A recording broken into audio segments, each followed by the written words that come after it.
Hello friends, welcome to Faris home food. இன்றைக்கி நம்ம வந்து டேஸ்டியான இன்ஸ்டன்ட் சாம்பார் பொடியும் அந்த சாம்பார் பொடியை வச்சு அருமையான முருங்கைக்காய் கத்திரிக்காய் போட்ட சாம்பாரும் தான் எப்படி செய்யலான்னு பார்க்க போகிறோம். அவ்வளோ சூப்பராக இருக்கும். டக்குன்னு நம்ம செய்கிறதுக்கு இந்த சாம்பார் ரொம்ப ஈஸியாக இருக்கும். பேச்சுலர்ஸ்க்கு ரொம்பவும் யூஸ்ஃபுல்லாக இருக்கும். ஆஃபீஸ் போகிறவங்களுக்கு இன்னும் அதிகமாகவே யூஸ்ஃபுல்லாக இருக்கும். வாங்க இந்த டேஸ்டியான சாம்பார் பொடியும் சாம்பாரும் எப்படி செய்யலாம் சொல்லித்தர வீடியோக்குள்ளே போய் பார்க்கலாம். வீடியோக்குள்ளே போய் பார்க்குறதுக்கு முன்னாடி நம்மளுடைய சேனல் Faris home food சேனலை சப்ஸ்கிரைப் பண்ணாதவங்க சப்ஸ்கிரைப் பண்ணிக்கோங்க. தேங்க்யூ. இன்ஸ்டன்ட் சாம்பார் பொடி பண்ணுறதுக்கு நான் இன்றைக்கி இங்கே 1 கப் அளவுக்கு துவரம்பருப்பு எடுத்துருக்கேன். எந்த கப்பில் அளக்குறீங்களோ அதே கப்லேயே எல்லாத்தையும் நீங்கள் அளந்துக்கலாம். இப்போ 1 கப் அளவுக்கு துவரம்பருப்பு போட்டுக்கிறேன். இப்போ இதே கப்பில் 1/4 கப் அளவுக்கு சிறுபருப்பு போட்டுக்கோங்க.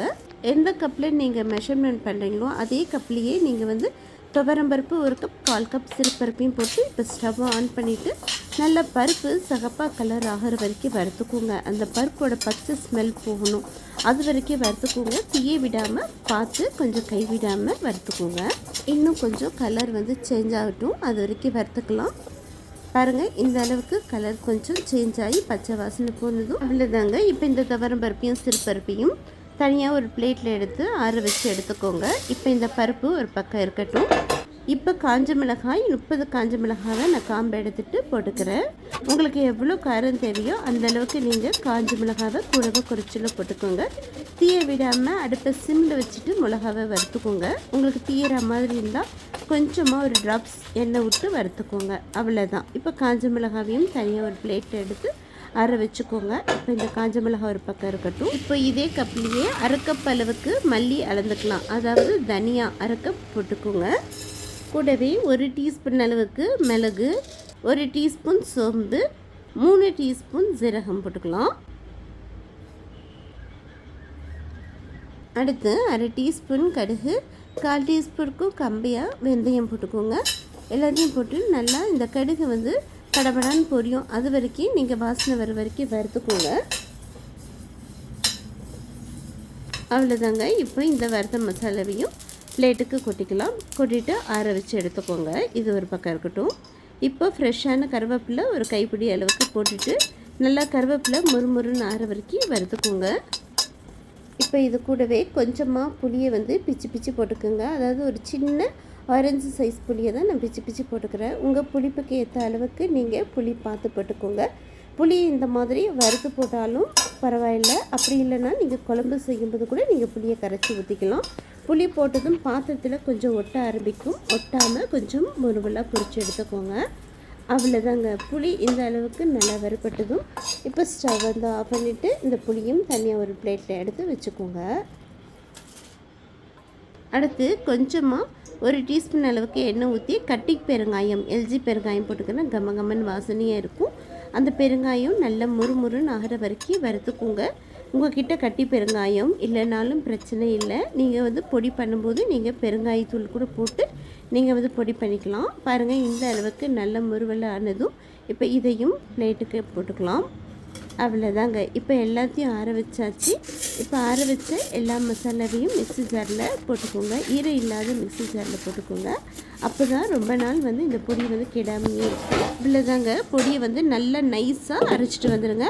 அப்போ தான் சாம்பார் வைக்கும்போது குறைன்னு இல்லாமல் இருக்கும். பாருங்கள், இந்த அளவுக்கு நல்ல நைஸாக பொடி பண்ணிட்டு வந்ததும் கடைசியாக இந்த சாம்பார் பொடியில் 1 டீஸ்பூன் மஞ்சள் தூள், 1 டீஸ்பூன் உப்பும் போட்டுக்கலாம். போட்டுட்டு மறுபடியும் வந்து இந்த உப்பையும் மஞ்சளையும் மிக்ஸ் பண்ணி பொடி பண்ணிட்டு வந்துடுங்க. அவ்வளோதாங்க. சூப்பராக நல்ல கமகமெண்ட்டு இன்ஸ்டன்ட் சாம்பார் பொடி ரெடி. இப்போவே அந்த சாம்பார் செஞ்ச மாதிரி ஒரு வாசனை இருக்குங்க. அவ்வளோ கமகமன்னு இருக்குது. இப்போ இந்த இன்ஸ்டன்ட் சாம்பார் பொடியிலேருந்து சூப்பராக நல்ல கமகமெண்ட்டு சாம்பார் எப்படி வைக்கலான்னு பார்த்துடலாமா? ஒரு பவுல் வச்சுக்கோங்க. இப்போ நான் 3 பேருக்கு செய்ய போகிறேன். அதனால் நான் வந்து ஒரு 3 டீஸ்பூன் அளவுக்கு சாம்பார் பொடி எடுத்துக்கிறேன். இது 3லேருந்து 5 பேர் தாராளமாக சாப்பிட்லாம். கொஞ்சமாக ஒரு 1/2 கப் அளவுக்கு தண்ணி ஊற்றி கட்டி இல்லாமல் நல்லா மிக்ஸ் பண்ணி எடுத்துக்கோங்க. இந்த மாதிரி. இப்போ பேன் வச்சுக்கலாம். கொஞ்சமாக எண்ணெய் ஊற்றிக்கோங்க. எண்ணெய் சுடானதும் 1/4 டீஸ்பூன் கடுகு போட்டுக்கலாம். கடுகு நல்லா பொரியட்டும். கடுகு பொரிஞ்சதும் எடுத்து வச்சுருக்கிற பொடியை நறுக்கின ஒரு வெங்காயம், 5லேருந்து 6 சின்ன வெங்காயம் போட்டுக்கலாம். கூடவே கொஞ்சம் கருவேப்பிலை இலையும் போட்டுட்டு நல்லா வதக்கிக்கோங்க. இப்போ பழுத்த தக்காளியாக 2 தக்காளி போட்டு தக்காளி நல்ல சாஃப்டாக வரைக்கும் தக்காளியை வதக்கிக்கலாம். இப்போ இது கூட ஒரு முருங்கைக்காய் 3 கத்திரிக்காய் கட் பண்ணி போட்டுக்கிறேன். முருங்கைக்காய் கத்திரிக்காய் போட்டு நல்லா வதக்கிக்கலாம். உங்கள் வீட்டில் என்ன காய்கறி இருக்கோ எந்த காய்கறினாலும் நீங்கள் இதில் போட்டு சமைச்சிக்கலாம். சாம்பார் வைக்கிறதுக்கு இந்த இன்ஸ்டன்ட் பொடி வச்சு நீங்கள் டிஃபன் சாம்பாருமே செஞ்சிங்கன்னா அவ்வளோ சூப்பராக இருக்கும். இப்போது காய் வேகிற அளவுக்கு 1 கிளாஸ் அளவுக்கு தண்ணி ஊற்றிக்கோங்க. தண்ணி ஊற்றிட்டு நல்லா மிக்ஸ் பண்ணி விட்டுக்கோங்க. உங்களுக்கு உப்பு தேவைப்பட்டதுன்னா கொஞ்சமாக இந்த காயில் உப்பு போட்டு கூட நீங்கள் வேக வச்சுக்கலாம். இப்போ மூடி போட்டு விட்டு ஒரு 5 மினிட்ஸ் அப்படியே விட்டுருங்க. 5 மினிட்ஸ் கழித்து ஓப்பன் பண்ணி பார்க்கலாம். பாருங்கள், சூப்பராக கத்திரிக்காவும் முருங்கைக்காவும் ஓரளவுக்கு நல்லா வெந்திருக்கு.